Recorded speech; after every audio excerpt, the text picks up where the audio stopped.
There is a total uproar in the real estate industry right now as headlines have emerged from every small, medium, and large media outlet across the country about a $418 million settlement that will change the industry forever. The problem is, no one knows the truth.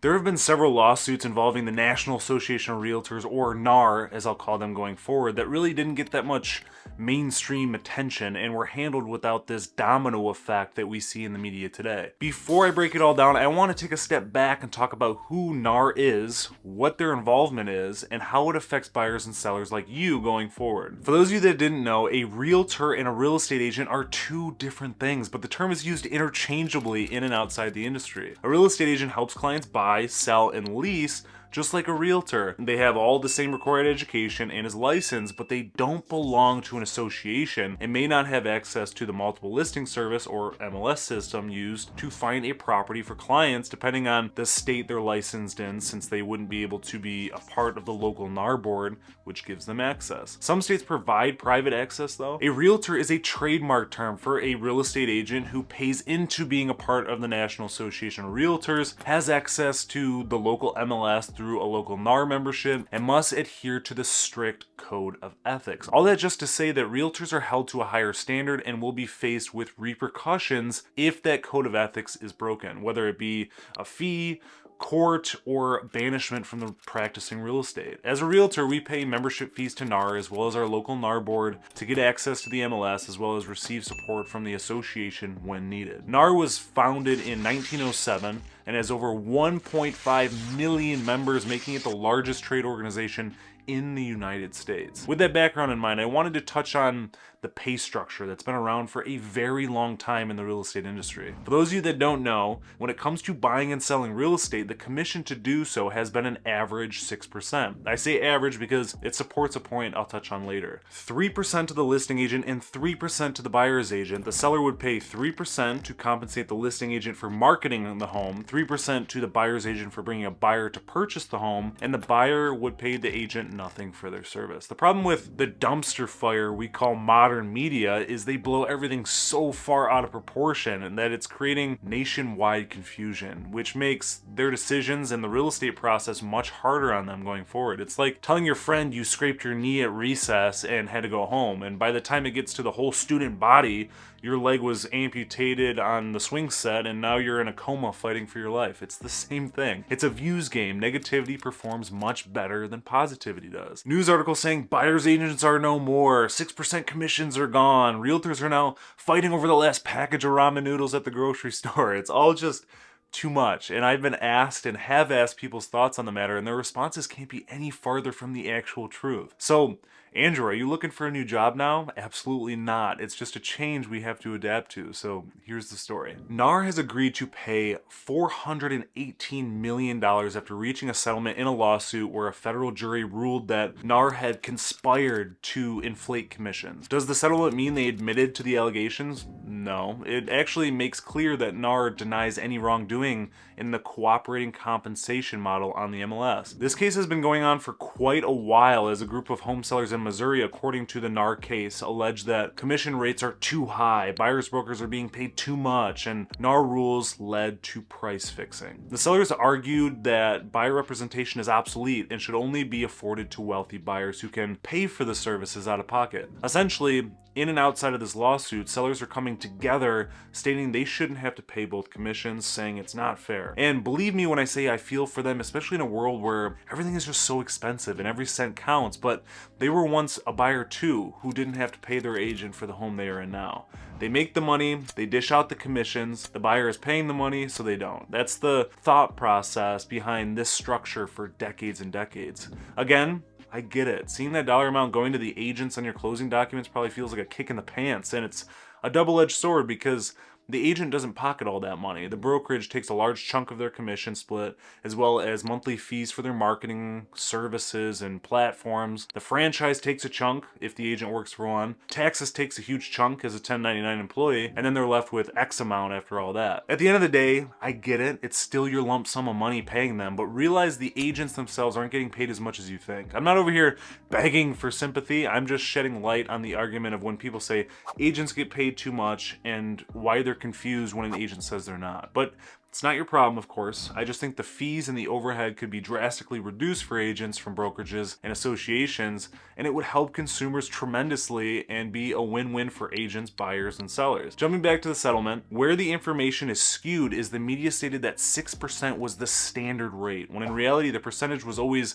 negotiable since day one. And if you read through the NAR handbook, it doesn't say anything about there having to be a 6% commission or 3% to each side. Even President Joe Biden said this settlement will make commissions negotiable for the first time, even though they have always been. NAR does not set the commissions, and they will remain negotiable between realtors and their clients, and home prices are dictated by the market and are far beyond NAR's control. With all that being said, how does this settlement actually change things for real estate transactions going forward?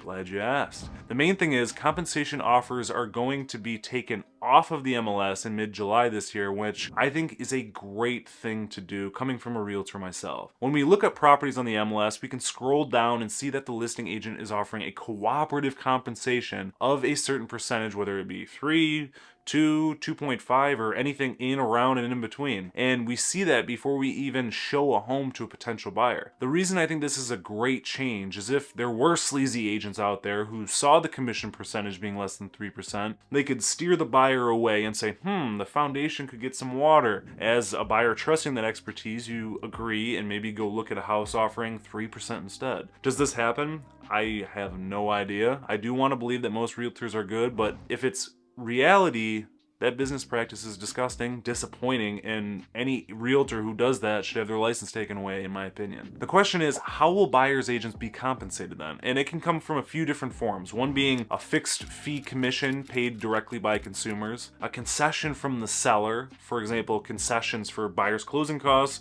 which would then be put toward their agent's commissions, or simply stated as a portion of the listing broker's compensation as it was before, but this time in a contract or document between the parties and off the MLS. So again, buyer's agents aren't going anywhere.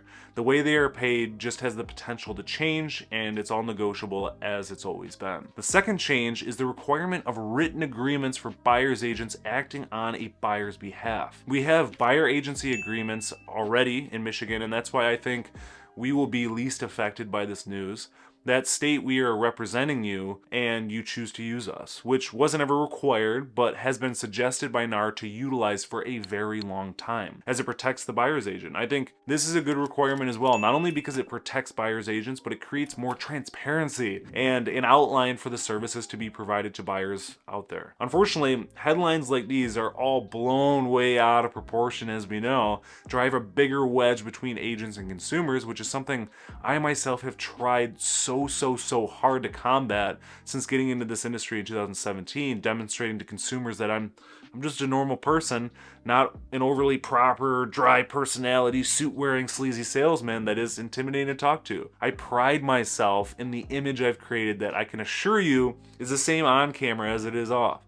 And I wake up every day loving what I do and what I provide to help buyers and sellers just like you. Despite the larger wedge being created, I'm glad this second change combated that a little bit with more transparency. A misconception I wanted to make sure I reiterate is people think the settlement is going to drive prices down and make homes more affordable or make the transaction cost overall to decrease, which is very far from the truth. Despite this change in compensation, it's not going to make the transaction cost any less. It's just going to shuffle around who pays for what. Realtors do not determine the value of a home. Buyer behavior, aka supply and demand, does. And the biggest factor that is hindering affordability today are the mortgage rates, which realtors and NAR have no influence over whatsoever. People have asked my thoughts on this outcome and what we will see going forward. Many news sources and realtors have made videos and sat down in interviews saying this won't change much in the industry, business as usual, and that may be the truth that I'm leaning toward.